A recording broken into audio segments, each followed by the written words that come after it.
all going to be super close, and it's going to be a great vibe for sure. Cool. And Alive and Feeling Fine, it's the name of your tour and your most recent album that you just released this past week. Congrats on that. Thanks. Kind of a self-explanatory title, but nonetheless, I want to ask, like, what made you decide to name your album that?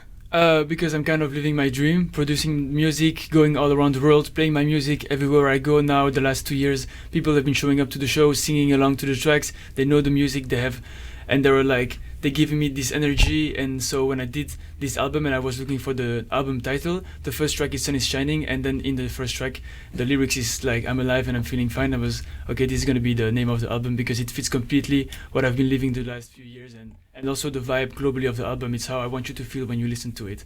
Yeah, no, I love that. And, you know, you always use your tropical influences throughout your music, and I think that it's really present in this album in particular. Yeah. And so the new album is ranked already #1 in Belgium and in France and #2 in the U.S. just off of YouTube or iTunes alone. So plus a ton of countries are recognizing this piece of work. And it's like been really quick that happened. It's really crazy, and also I'm also super stoked because this is my second album, and a lot of people have been saying that this is like they really like the first one, and they said this is a really good continuous, like sound wise it fits the first one, but they say it's better than the previous one because like I tried different sounds, I tried to push the boundaries maybe further, and it's sometimes a little bit more challenging and trying different things, and I think people like that. And so I'm super happy to see the reviews. For example, this morning I was watching a 15 minutes long video of a Mexican guy reviewing the album in Spanish. He was reviewing it? Yeah. And did you understand it? No, I don't speak Spanish, so I put the subtitles on and didn't help me.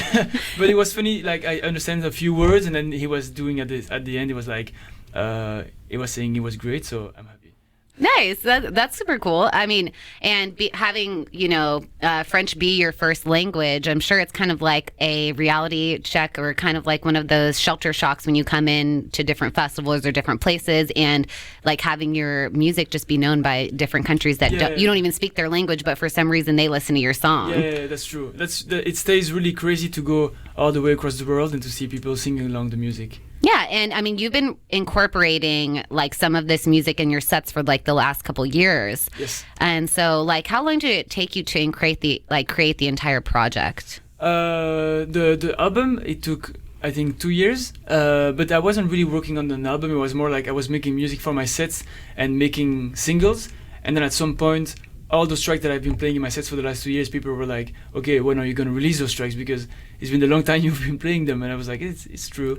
So I did this whole album kind of, first it felt like a compilation, but then in the end, when I put all the tracks together, you really feel like my influences and my production evolving throughout those 2 years. And I think it's a really cool snapshot of what happens the last 2 years. Yeah, definitely. And I mean, it's just a history snapshot. Yeah, kind of, for me. Now, on my way to the third one. Yeah, definitely. And so over the past 3 years, obviously you've been influenced by a ton of different things. Yes. Are there anything in particular or a story you want to share that kind of like takes away from the album? I think the tech scene the last few years, the techno and tech house scene really became a lot bigger.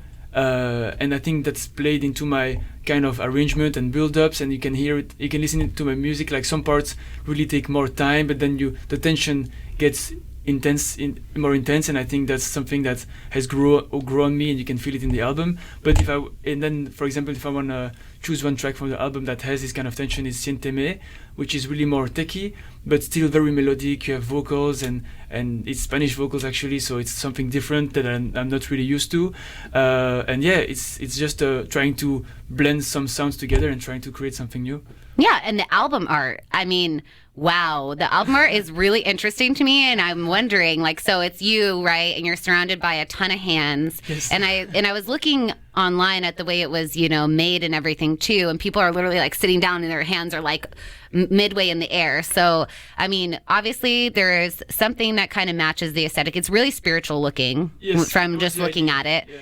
And it does match the aesthetic of the music. Thanks. For sure. So, like, I'm just wondering, and especially Sweet Dreams, it kind of reminds me of that song. Like, I feel like your album art, like, correlates with Sweet Dreams. But is there a logic behind it? Or, like, did you just think it was really cool? Well, I worked with the guys that did covers for a lot of famous Belgian artists. Like, for example, they did also the cover for Stromae, you might know.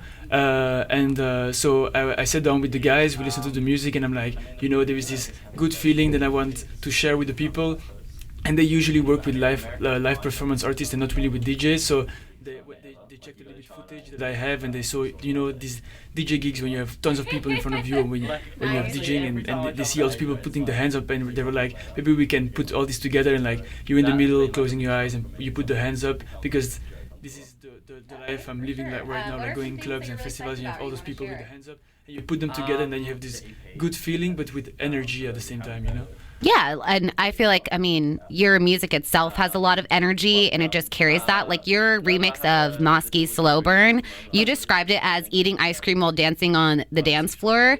And I'm like, that's an energy all in itself. So are there any other tracks you feel like you would describe like this? Yeah, maybe there is one track when you're on the dance floor, you eat jalapenos because it's more spicy. Oh, ay caramba. No, I just think globally it's very melodic, but it's a mix in between. You're in the club having a good time dancing and jumping, but still there is emotion going through, and I think it's a blend of all these vibes. Yeah, and just to paint a picture, you played shows in Ibiza at sunset with a party in the rain, and it was like, fighter aircrafts were flying over the venue and people are just dancing in the crowd. So, I think that you're a guy who's seen a lot of things. So this has to be a highlight experience for you for sure. What are some of the craziest shows you've ever played?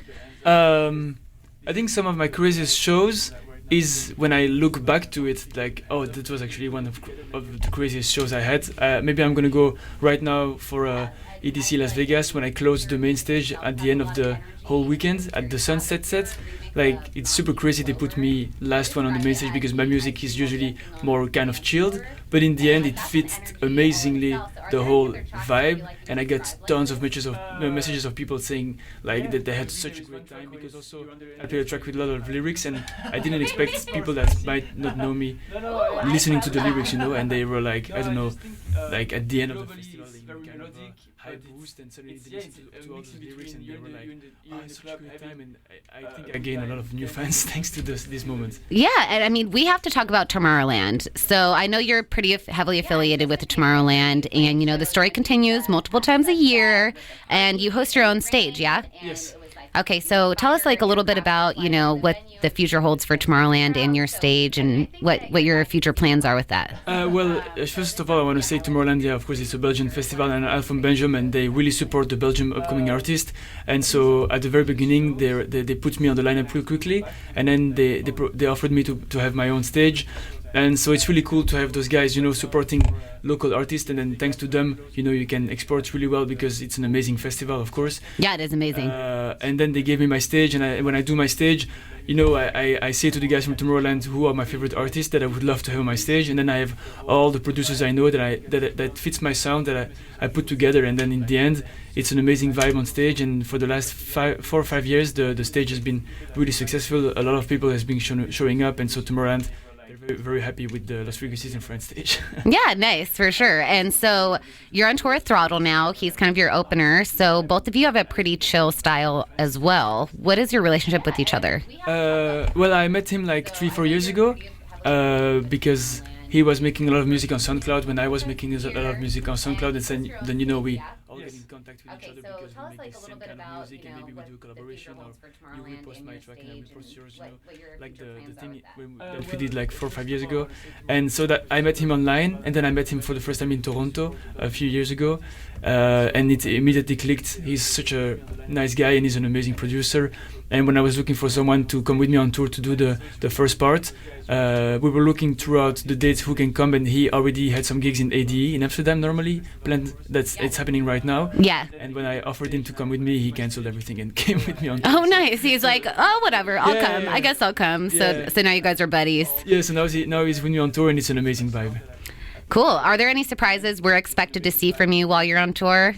Well, I did some special edits of the tracks from the album for the live show, so if you come along, be open-minded and be ready to, expect some different things. But I think globally, just to come and see the live show is for me, it's such an amazing different experience. And I think also for the people in the crowd to have an electronic music show played by instruments, and it's another experience. And so I hope people come along and have a great time, and I'm just super stoked to be able to do this kind of stuff. Yeah.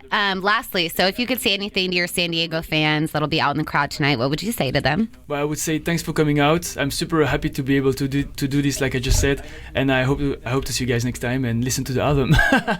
Aw, thanks for coming in. My pleasure.